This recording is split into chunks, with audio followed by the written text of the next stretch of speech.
Hello friends, welcome to our channel Mechanical Motivator. In this video, we would be seeing some of the mechanical properties of the materials. Some of the common and most preferred mechanical properties are stiffness, elasticity, plasticity, ductility, brittleness, malleability, toughness, hardness, creep, fatigue. When we are studying the subject of machine design or design of machine element, or else previously we have already saw strength of materials. In all these subjects, we need to learn some basic mechanical properties which we will be using for manufacturing a material. So we must have a clear understanding regarding the behavior of some material. We would be dealing with these properties in detail. If we have a deep knowledge of mechanical properties, then we can understand the behavior of the materials. Now we will be seeing one by one in detail. So first of all, we will be going with the stiffness. Stiffness actually, it is the ability of the material to resist deformation under the action of loads. So material should not change its shape when load is applied. And when we keep on increasing the load, then the deformation should be very small. It should not increase with increase in load. For example, take if you are applying a load of 10 Newton, the deflection will be 1 mm. If the load is increased to 20 Newton, the deflection should not go for 10 mm. It should not be like this case. That is, the deformation should be slow. That is the meaning of stiffness. And stiffness unit we can tell like Newton per millimeter or kilonewton per millimeter. Actually, how much for example, to produce a deflection of 1 mm, how much load we required, that is we will be determining with the help of the stiffness. Stiffness is nothing but load to produce for a unit deflection. So it is mostly considered in designing of a springs. So while designing a springs, we must consider the property of stiffness. So these things we have to keep in mind while designing the springs. So the stiffness can be denoted with the notation K, and K is equal to load by deflection. Load in terms of W and deflection in terms of del. Unit we already saw Newton per millimeter or Newton per meter. So next we will be going for elasticity. Elasticity is the property by which a material changes its shape when load is applied and regains its original shape when the load is removed. Example, if we are having a rubber means, if we pull the rubber on both the ends, its shape changes. So there is some deformation and rubber gets elongated. This deformation shows that there is an increase in length. So it will be showing there will be an increasing in length. And finally, what happens? Finally, when we remove the load, it will be coming back to its original position. And this is the meaning of elasticity. So elasticity can be measured. We can measure elasticity with the help of Young's modulus or modulus of elasticity, and it can be denoted by capital E. And unit of elasticity is Newton per millimeter square or kilonewton per millimeter square. So this Young's modulus will be deciding how much elasticity a material can be. For example, if you are having E value, that is elastic, Young's modulus value is very high, means material has high elastic behavior. If E value is less, means the material will be having less elastic behavior.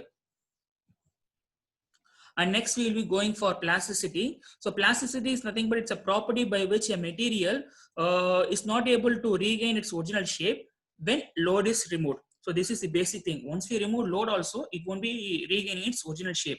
So example, we can tell like if I'm having a pen, okay, if I'm having a pen and pulling the pen by applying a load on both the ends, then there will be a deformation in the pen. The moment if I remove the load, it will not regain its original shape. So this is the basic property of the plasticity. So that once we remove the load also, the material won't be regaining its original shape. So we come to understand that it is a permanent deformation. Plasticity means it is a permanent deformation as the material is unable to regain its original shape, and it comes under this category. So materials used in machines are never allowed to behave in a plastic manner. So whatever materials we are using, it should not be behaving in a plastic manner. So it is an important consideration whatever material we are using for machine design. So those material should not be operated in this particular region, that is the plastic region, where the deformation is plastic. So they are not allowed to behave in a plastic manner. Most of the material design and the ultimate purpose is that they should be elastic in nature and they should regain its original shape when the load is removed. So this is the prime purpose of a design engineer. So next what we will be seeing is a ductility. So ductility means what? It is a property by which material can be drawn into thin wires. So we can take an example of a, what to say, electric connection also we can take. We can take an example of a electric, just a minute, okay. We can take an example of an electric connection where materials which we use for wires will be made up of ductile material. So they will be very ductile, right? So ductile material have the ability to flow when the load is applied. So once the load is applied, the material elongates and changes its shape.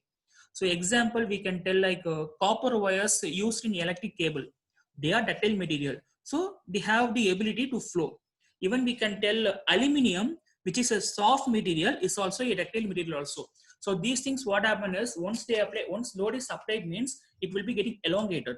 So these kinds of materials will be coming under the category of ductility. So next we will be going for next one will be the excuse me.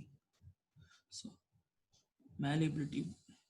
Yeah, next one will be the malleability. So malleability, what happens is malleability is a property by which the materials are to be beaten and converted into thin sheets. So what happens here is the materials which are elastic are better in malleability. So those materials are elastic will be coming under the category of malleability.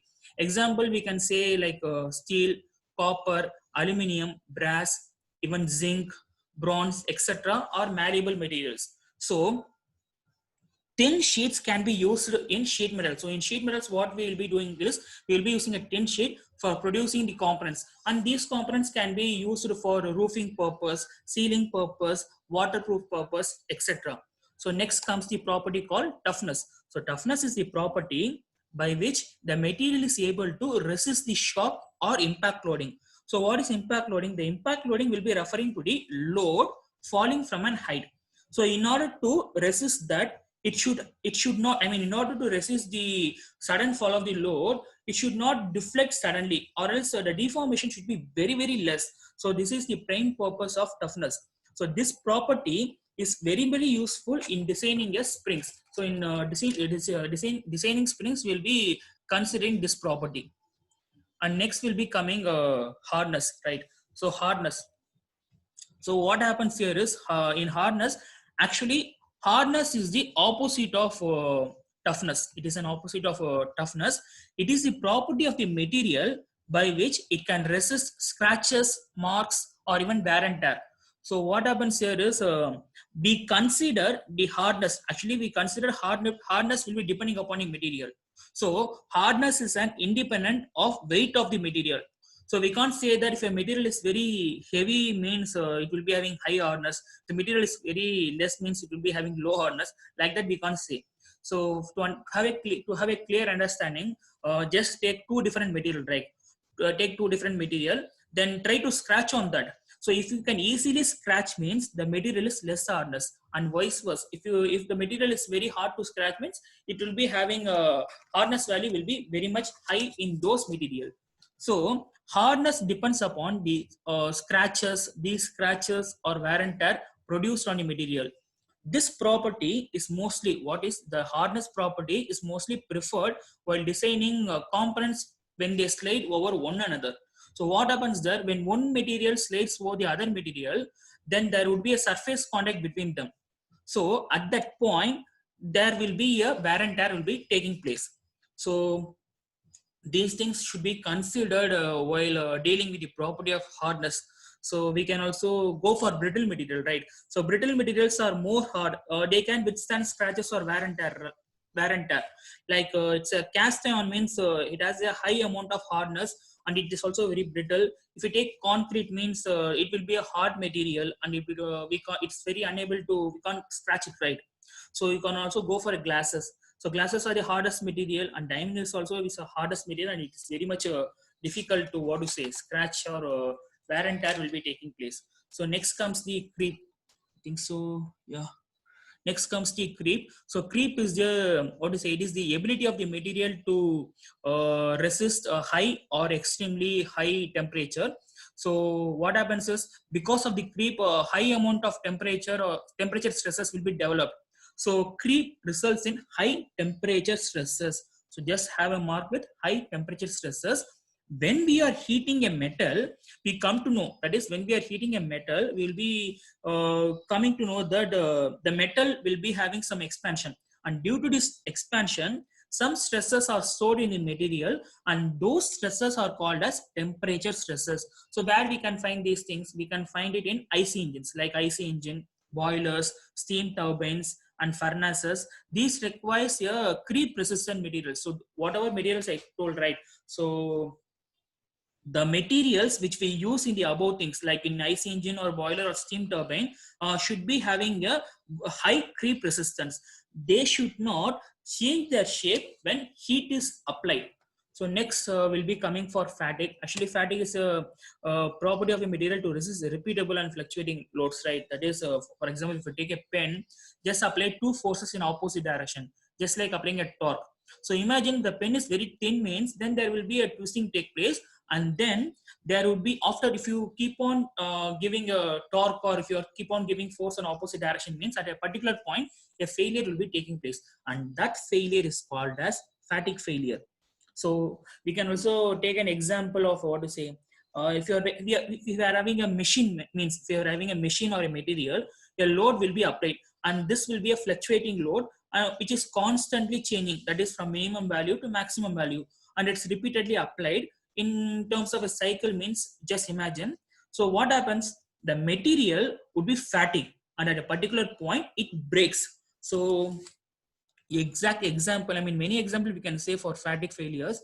So just go with the IC engines so that we can have a clear understanding. In IC engine what happens, so IC engines we are constantly applying load and it will be under fatigue, right? So piston is continuously moving. So what happens that the temperature at suction will be less initially, and at compression the temperature will be increasing, and at power stroke the temperature will be very high, and what happens at exhaust, it get reduced. So the temperature plays a major role in IC engine. So it will be developing a high temperature stresses. So these things we have to keep in mind. So what happens means when a material or a component is subjected to a continuously fluctuating load and a temperature, it will be resulting in fatigue. So failure which take place at that particular point is called as a fatigue failure. I hope so we have a clear understanding regarding each and every materials. I think so I have covered everything. I haven't missed, I think so. So just a minute. Okay.